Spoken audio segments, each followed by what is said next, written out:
सरकार ने यह भी दावा किया कि सरकार पेगासस समेत हर मुद्दे पर बातचीत के लिए तैयार थी, मंत्री बयान देने के लिए तैयार थे, लेकिन विपक्ष की मंशा केवल हंगामा खड़ा करने की थी, चर्चा की नहीं। हंगामे के बाद सदन का मॉनसून सत्र तय वक्त से पहले खत्म हो गया और अब विपक्ष के विरोध मार्च के बाद आरोपों की जंग छिड़ गई है, आरोप और प्रत्यारोप की जंग। पहले विपक्ष ने आरोप लगाए तो फिर सरकार के 6 मंत्रियों ने एक साथ मिलकर विपक्ष पर पलटवार किया। हम किसानों की बात उठाएं, दलितों की बात उठाएं, पिछड़ों की बात उठाएं, महिलाओं की बात करें, पार्लियामेंट में हमें बात करने नहीं देते। कल राज्यसभा में पहली बार इतिहास में, पहली बार इस देश की हिस्ट्री में सांसदों को मारा गया, धकेला गया, पीटा गया। नरेंद्र मोदी किसानों पर अत्याचार करते हैं, जो उनका है उनसे छीनते हैं और फिर किसानों को कहते हैं तुम देशद्रोही हो, तुम खालिस्तानी हो। हर रोज हम बात करने का कोशिश की कि चर्चा करेंगे, लेकिन आज ये बोल रहे हैं और कल भी 4 तारीख को 6 members were named and they tried to forcibly open the door by breaking the glass. शीशा तोड़ के अंदर आने का कोशिश किया। एक महिला कर्मचारी को घायल हो गए and she has given in writing that मुझे ऐसी घटना में घायल हो गए, एक्शन होना चाहिए। Then day before yesterday table के ऊपर चढ़ के, ऐसे तो उस दिन कुछ बिल भी पारित नहीं हो रहा था जी, it was a discussion on farmers. पहली बार राज्यसभा में सांसदों की पिटाई की गई है। बाहर से लोगों को बुलाकर नीली वर्दी में डालकर सांसदों को धक्का मुक्की मारपीट की गई। और आप ये सवाल पूछ रहे हो कि स्पीकर को दुख हो रहा है,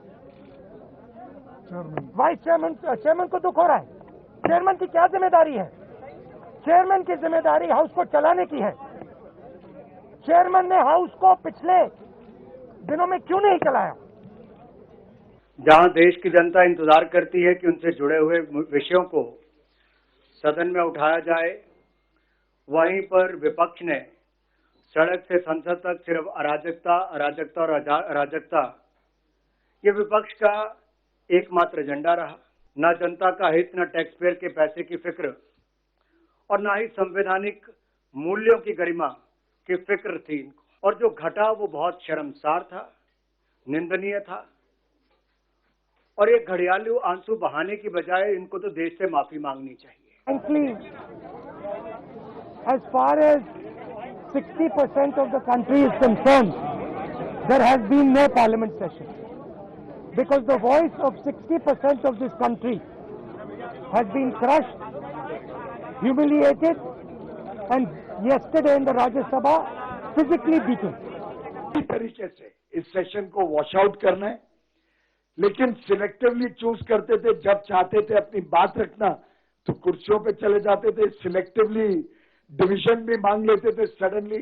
ये अलग बात है कि सडन डिवीजन मांगने पे भी उनका पर्दाफाश हो गया और बड़े ओवरवेलमिंग मेजोरिटी से सबके समक्ष आ गया कि पूरी मेजोरिटी चाहती है कि हाउस चले, पूरी मेजोरिटी सरकार के पक्ष में है, पूरी मेजोरिटी चाहती है कि डिबेट हो, डिस्कशन हो, कार्रवाई सुचारू रूप से चले।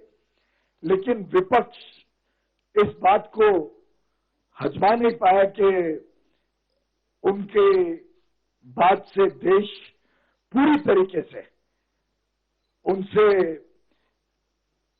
कुछ अपेक्षा ना रखते हुए अब उन्होंने गिव अप कर दिया इस ऑपोजिशन के ऊपर।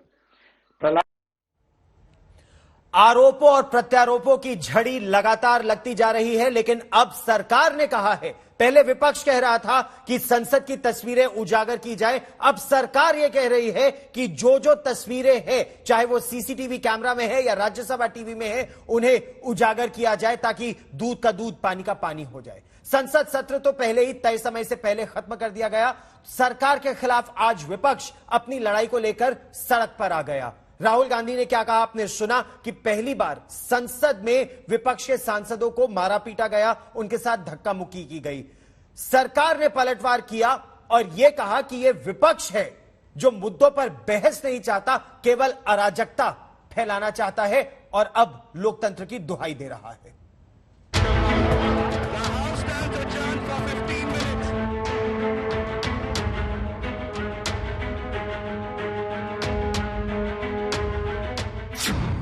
संसद का रण अब सड़क तक, मुद्दों की गूंज विजय चौक पर, सियासी संग्राम का नया अध्याय।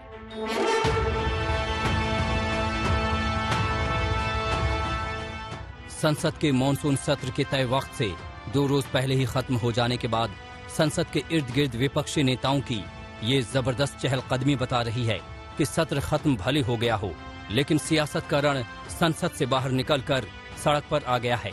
राज्यसभा में हंगामे के 2 दिन बाद विपक्ष ने सरकार की घेराबंदी करने के लिए संसद से लेकर विजय चौक तक मार्च किया।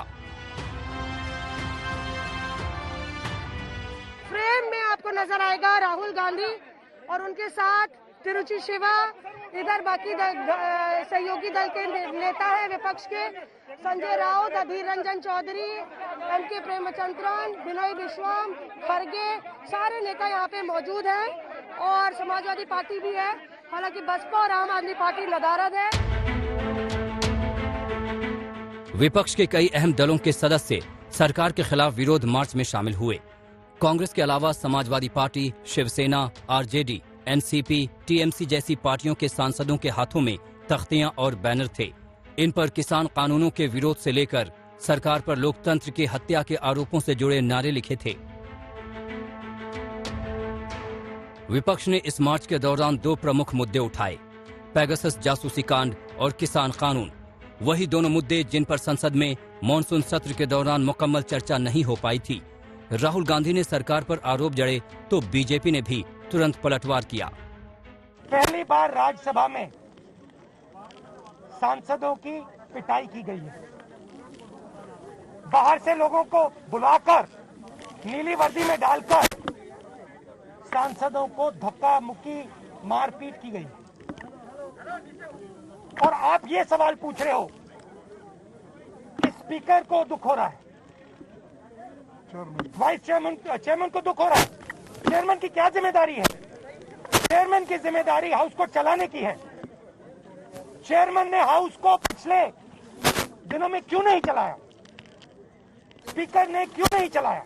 पूरा देश शर्मसार हुआ है, लोकतंत्र शर्मसार हुआ है। केवल आदरणीय वेंकैया नायडू जी नहीं रोए हैं, मैं तो कहूंगा लोकतंत्र का हनन हुआ है और लोकतंत्र रोई है। बड़ा दुखद है।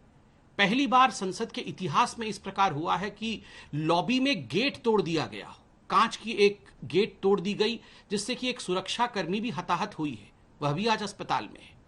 मार्शल्स के साथ जिस प्रकार का दुर्व्यवहार किया गया है वह भी कल हमने देखा है। सदन में चर्चा करनी होती है, सदन को इस प्रकार से धो डालना, सदन में चर्चा न करना, यह पराकाष्ठा होती है अराजकता का, और इसी पराकाष्ठा को कांग्रेस पार्टी के नेतृत्व ने प्रदर्शित किया।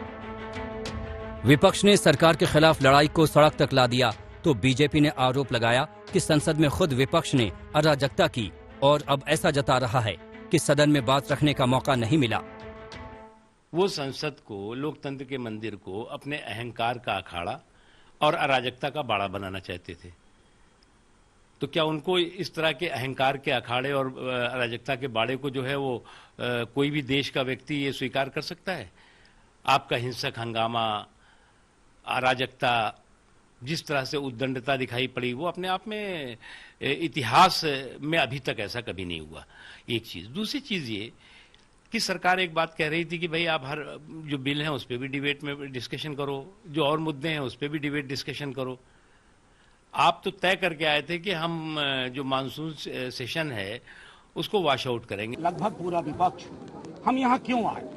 हम सिर्फ आपके माध्यम से, चूंकि संसद में हमें बोलने नहीं दिया गया, संसद चर्चा की चीज है, विमर्श का चीज है। हम पड़ोसी मुल्कों के बारे में मार्शल लॉ सुनते थे। कांग्रेस की 3 महिला सांसदों ने आरोप लगाया है कि सदन में कल महिला सांसदों के साथ धक्का मुक्की की गई। इन तीनों सांसदों से बात की हमारी संवाददाता मौसमी सिंह ने। ऐसा छाया वर्मा है और अमी याग्निक है जो कल मौजूद थी सदन में। छाया जी, जिस तरह से फूलो देवी नेताओं को चोट आई है, क्या हुआ था उसमें? मार्शल क्या करने लगे थे? देखिए, पूरे सदन के अंदर जितने सांसद हैं उसके 3 गुना तो मार्शल उपस्थित थे। खड़े होने की भी हमको जगह नहीं थी, वेल में जाने के लिए जगह नहीं थी, और उसी बीच ऐसा आपाधापी हुआ कि पुरुष मार्शल लोग धक्का मुक्की करने लग गए, जिसमें हमारी महिला सांसद गिर गई। और महिलाओं के साथ सदन के अंदर इस तरह से दुर्व्यवहार होगा तो कौन सहन करेगा? और आज तक के इतिहास में, पूरे भारत के इतिहास में आप देखेंगे कि ऐसा सदन कभी नहीं चला होगा। पूरी एक तरह से उनकी पूरी मनमानी चल रही है, पूरे डेमोक्रेसी का मर्डर हो रहा है। और जो बात न केवल कांग्रेस पार्टी बल्कि सारे विपक्षी दल जिस बात को सदन के अंदर रखना चाहते हैं उनको रखने नहीं दिया जा रहा है, और अपने हिसाब से वो सदन चलाना चाहते हैं। 5 मिनट में 3 बिल पास कराते हैं, ये कहाँ का नियम है? कहाँ का नियम है? शरद पवार ने भी बोला ऐसा हमने कभी नहीं देखा। राहुल गांधी ने भी कहा कि महिला सांसदों के साथ अभद्रता हो रही है। देखिए, इतना फोर्स तो मैंने कभी मार्शल का देखा नहीं है, और वो पहले से मौजूद थे, तो इसका मतलब ये कि आप बोलने ही नहीं दोगे। और पहले से force in the upper house, Rajya Sabha में फोर्स लाने की कहाँ जरूरत है? ये तो डिबेट और डिस्कशन का विषय है। तो इतना सारा फोर्स मैंने भी आज तक कभी नहीं देखा, और जिस तरह वो फोर्स से डील कर रहे थे, बोलने नहीं देते थे, मुझे लगता है बहुत अभद्र व्यवहार। आप लोग पर पीयूष गोयल ने कहा कि आप लोग ने गुंडागर्दी की, आप लोग ने लोगों को बाहर जाने से, पीयूष गोयल को भी बाहर जाने से रोका, और आप लोग धक्का मुक्की कर रहे हैं। पीयूष गोयल जी एक मिनिस्टर है कि नहीं है, पर बीजेपी के है कि नहीं है, पर एक एमपी है, सदन में बैठते हैं, उनको कम से कम झूठ नहीं बोलना चाहिए। और अगर वो चाहते तो अभद्र टिप्पणी जब हो रही थी, शब्द प्रयोग हो रहा था उनके एक एमपी से, तो वो रोकते, वो बैठ के आराम से देख रहे थे। तो उनको तो बनता ही नहीं है मॉरली कुछ भी स्टेटमेंट देने का। तीनों महिला सांसद जो कल राज्यसभा में हाउस में थी, फूलो देवी नेताम, छाया वर्मा और अमी याग्निक यहाँ पे हैं। कांग्रेस प्रमाण दे रही है जो अभद्रता या जो व्यवहार हुआ उसका। फूलो देवी जो है ये पट्टी भी पहन के आई है, आपको मैं दिखाया था कि किस तरह से आपके साथ काफी धक्का मुक्की की गई। फूलो जी, बिल्कुल जितने सांसद नहीं है उतने मार्शल को खड़ा कर दिया गया था, और कोई एक महिला मार्शल में दम नहीं है जो महिला सांसदों को धक्का दे। हम तो छाया वर्मा जी के साथ थे, पुरुष सांसद लोग। अफगानिस्तान में मचा है तालिबान का जबरदस्त कोहराम। अफगानिस्तान में शहर दर शहर तालिबान का कब्जा बढ़ता जा रहा है। करीब 65% अफगानिस्तान के भूभाग पर अब तालिबान का कब्जा या पूरी तरह हो चुका है या हो रहा है। ताजा शिकार बना है कंदहार और वहां की जेल, लश्करगाह का पुलिस मुख्यालय भी। ऐसे में सवाल ये उठता है कि तालिबान के कब्जे तक कब तक बच पाएगा काबुल। माशाल्लाह, बखैर रासी, बखैर रासी, बखैर रासी, अल्लाह कुर्बानी को मुझे बखैर रासी, बखैर रासी, बखैर रासी, बखैर रासी, बखैर रासी, बखैर रासी, माशाल्लाह माशाल्लाह। तालिबान किस तरह अफगानिस्तान में शहर दर शहर, जिला दर जिला अपने कब्जे में लेता जा रहा है, ये उसकी एक और तस्वीर है। ये वीडियो कंधार जेल का है। बुधवार शाम तालिबान ने कंधार जेल को भी अपने कब्जे में ले लिया।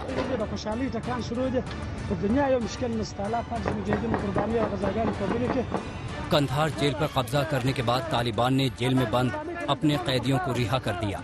तस्वीरें देखिए किस तरह एक एक तमाम कैदी सलाखों से बाहर निकल रहे हैं और तालिबानी लड़ाके उनका स्वागत कर रहे हैं। ये वही जेल है जहां से पिछले दिनों आज तक संवाददाता अशरफ वानी ने रिपोर्टिंग की थी। तब तालिबान कंधार जेल को घेर कर राजनीतिक बंदियों की रिहाई की मांग कर रहा था। ये एक्सक्लूसिव तस्वीरें उसी कंधार जेल की हैं जिस पर अब तालिबान का कब्जा हो गया है। यहाँ पर काफी महत्वपूर्ण बात है। दरअसल जो जेल हमारे पीछे यहाँ पर है, इसमें जो पॉलिटिकल प्रिजनर्स तालिबान के हैं, यानी वो नेता जो अलग अलग तालिबान के दौर में सरकार में थे या फिर सरकार चला रहे थे, वही जो है यहाँ पर बंद हैं। और तालिबान जंगजू जो हैं, तालिबान मुजाहिदीन जो हैं, फाइटर्स, वो ये चाहते हैं कि उनको यहाँ से छोड़ दिया जाए और अगर सरकार उनकी वो मांग नहीं मानती है तो वो किसी भी हद तक जाने के लिए यहाँ पर जो है कहीं ना कहीं तैयारी में जुटे हैं। इस जेल की आप घेराबंदी देख लीजिए, इतनी सारी जो है चारों ओर से इसी तरह पत्थरबंद गाड़ियाँ यहाँ पर अफगान फौज और अफगान पुलिस की तरफ से रखी गई हैं। तो यहाँ पर जो है कंदहार सबसे ज्यादा जो है संवेदनशील एरिया इसलिए बना हुआ है। यहाँ चाहे फिर अलग अलग देशों के दूतावास हो, वो खाली हो चुके हैं। जो अधिकतर लोग हैं इस कंदहार शहर के, वो यहाँ से निकल चुके हैं। अब आम जनता यहाँ रहती है और अगर सड़कों पर किसी का राज चलता है तो एक तरफ अफगानिस्तान की सेना का और दूसरी तरफ तालिबान। तालिबान के खतरे को देखते हुए हाल के कुछ दिनों में अफगानिस्तान की सरकार ने 3000 से ज्यादा तालिबानी कैदियों को कंधार जेल से काबुल शिफ्ट कर दिया था, लेकिन अभी भी कंधार जेल में सैकड़ों तालिबानी बंद थे। कंधार जेल की इन तस्वीरों से साफ है कि अफगानिस्तान में तालिबान का दबदबा बढ़ता जा रहा है। ताज़ा खबरों के मुताबिक तालिबान ने दक्षिणी अफगानिस्तान में पुलिस मुख्यालय पर भी कब्जा जमा लिया है। अफगानिस्तान के बड़े शहरों में एक लश्करगाह में अफगान सरकारी सेना को पीछे धकेलते हुए पुलिस मुख्यालय पर कब्जा कर लिया।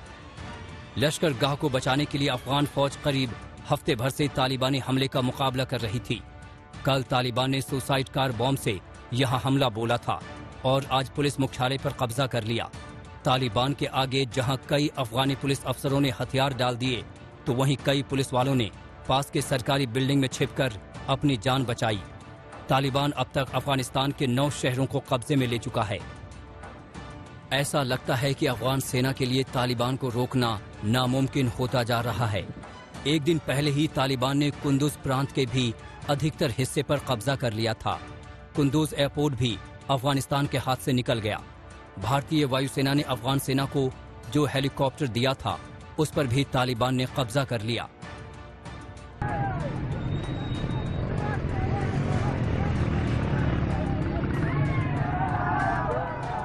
तालिबान के बढ़ते कदम पर अफगान सरकार खामोश है।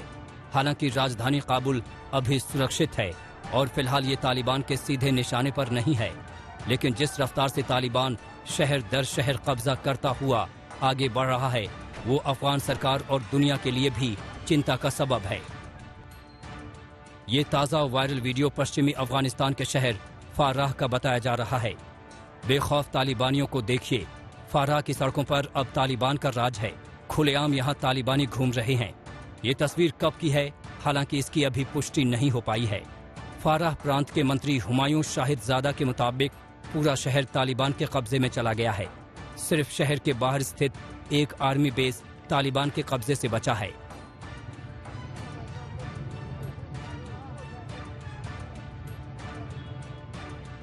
इससे 2 दिन पहले तालिबानी हमलावरों ने उत्तरी अफगानिस्तान के बगलान प्रांत के सबसे बड़े शहर पुले खुमारी पर कब्जा जमा लिया था।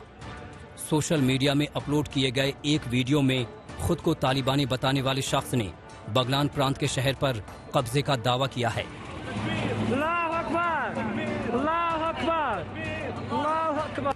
यूरोपीय यूनियन के एक वरिष्ठ अधिकारी के मुताबिक अफगानिस्तान के करीब 65% हिस्सों में तालिबान का कब्जा हो चुका है। जाहिर है खतरा बड़ा है। अफगान सेना अगर इसी तरह एक एक कर अपने इलाके को गंवाती रही तो वो दिन दूर नहीं जब काबुल तक पहुंच जाएगा तालिबान। आज तक ब्यूरो। अफगानिस्तान में तालिबान के बढ़ते दबदबे के बीच उंगलियां पाकिस्तान और पाकिस्तान की सेना पर उठ रही हैं। आरोप लग रहा है कि पाकिस्तान से तालिबान को न केवल शह बल्कि हथियार और मदद मिल रही है। पाकिस्तान और तालिबान दोनों ने हालांकि औपचारिक तौर पर इससे इनकार किया है, लेकिन इस बीच इमरान खान ने कहा है कि जब तक अफगानिस्तान के राष्ट्रपति अशरफ गनी गद्दी पर रहेंगे, तालिबान अफगानिस्तान की सरकार से कोई बात नहीं करेगा।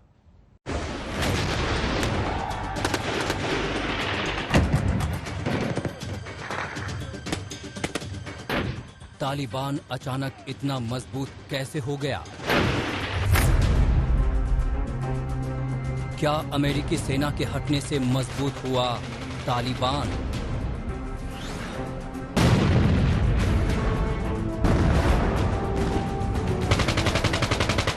या फिर तालिबान के पीछे है पाकिस्तान की ताकत?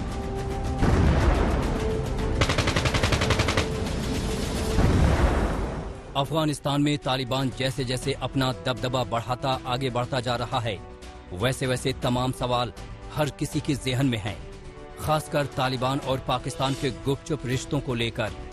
तालिबान को लेकर पाकिस्तान क्यों निशाने पर है, ये हम बताएंगे, लेकिन पहले सुनिए पाकिस्तान के प्रधानमंत्री इमरान खान का नया बयान। Taliban senior leadership came here and we tried to persuade them to come to some sort of a political settlement. The only thing that would stop Afghanistan from descending into anarchy is a political settlement. But unfortunately, the Taliban, when they were here, they felt that they refused to talk to Ashraf Ghani. Their condition is that as long as Ashraf Ghani is there, we are not going to talk to the Afghan government. तो इमरान खान को तालिबान ने बता दिया कि राष्ट्रपति अशरफ गनी जब तक गद्दी पर रहेंगे, अफगान सरकार से तालिबान कोई बात नहीं करेगा। आगे सुनिए इमरान खान किस तरह गनी को लपेटे में ले रहे हैं और कह रहे हैं कि अफगान सरकार फिर से अमेरिकी फौज को वापस बुलाना चाहती है। Now trying everything to somehow get the Americans back into Afghanistan. You know, the whole posturing right now is that they're blaming the Americans for this debacle, Pakistan and the Americans. And they are trying to somehow persuade the Americans to actually intervene. अगर पाकिस्तान पर अफगानिस्तान में तालिबान को मदद और सरकार को अस्थिर करने का आरोप लग रहा है, तो उसके पीछे ठोस वजह भी है। भारत ने अफगानिस्तान में इंफ्रास्ट्रक्चर सुधारने में मदद की, स्वास्थ्य क्षेत्र में मदद की। तालिबान के खिलाफ लड़ाई में दोनों देश साथ आए और समय बीतने के साथ साथ दोनों देश अच्छे दोस्त बने। यही दोस्ती पाकिस्तान की आंखों में चुभने लगी और वो तालिबान को हर तरह की मदद पहुंचाने लगा।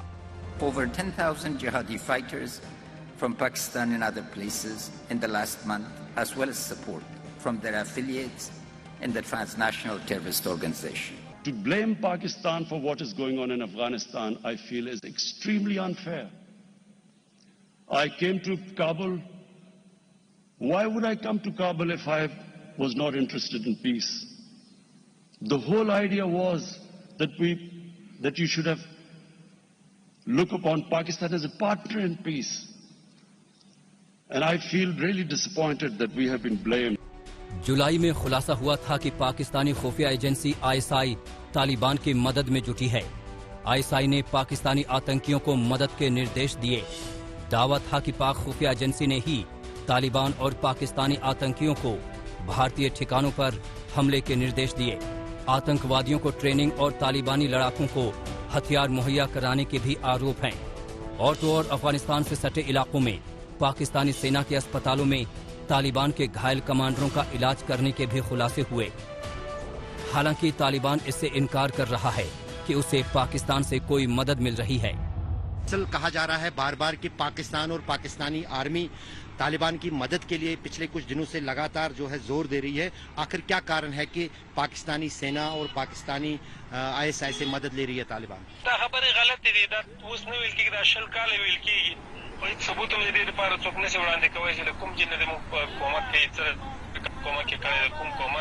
ये बोलता है ये बात गलत है। ये 20 साल से यही अफवाह है कि पाकिस्तान जो है ना तालिबान के साथ हेल्प कर रहा है। ये सारे झूठ है, सारे अफवाह है। हमारे साथ कोई भी हेल्प नहीं कर रहा।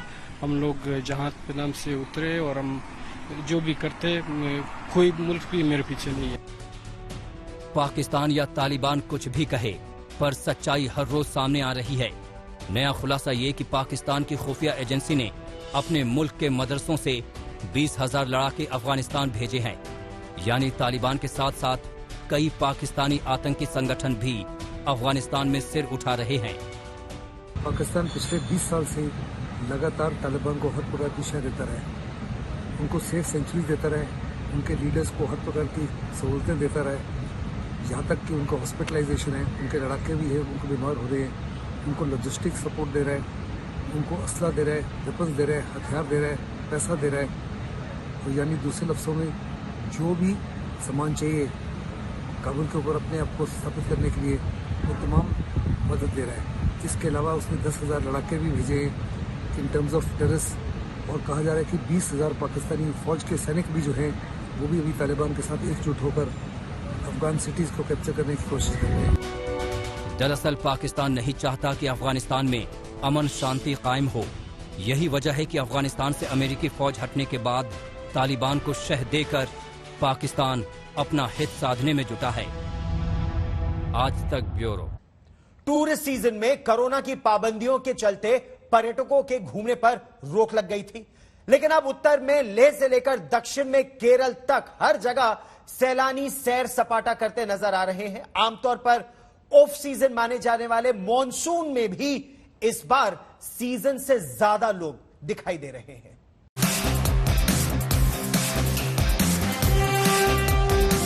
बरसात में ज्यादा खूबसूरत नजर आने वाले और सुरक्षित माने जाने वाले टूरिज्म स्पॉट्स पर सैलानियों की भीड़ उमड़ रही है। उत्तर में लेह से लेकर दक्षिण भारत में केरल के मुन्नार तक हर जगह पर्यटकों का सैर सपाटा देखा जा रहा है। लेह से तो वैसे भी बरसात रूठी रहती है, तो यहाँ पर आने से पहले टूरिस्ट्स को ये सब नहीं सोचना पड़ता। काफ़ी सुंदर जगह है, पत्थर साहिब बहुत ब्यूटीफुल जगह है।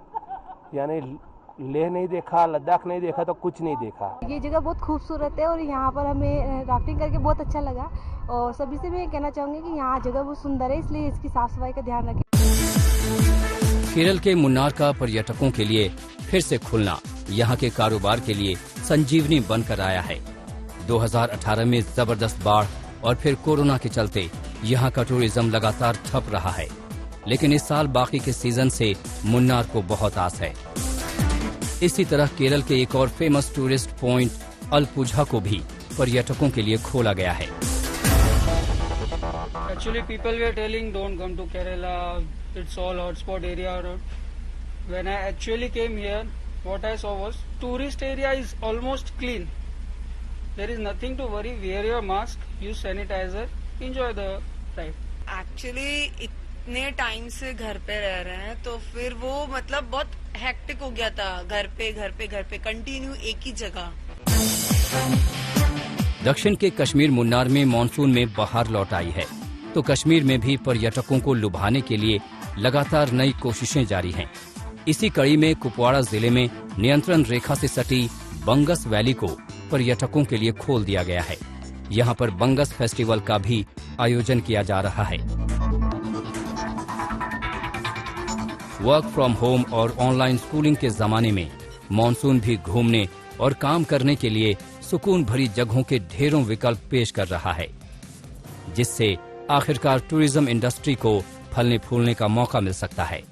आज तक ब्यूरो।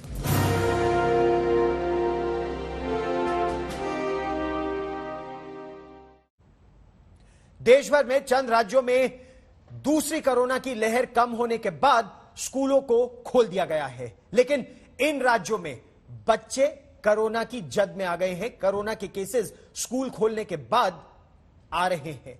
अब कहा यह जा रहा है कि जल्दीबाजी में स्कूल नहीं खोलना चाहिए। ऐसे में अब बाकी स्कूल खोलने से पहले टीचर्स और कर्मचारियों का टीकाकरण कराना बेहद जरूरी माना जा रहा है।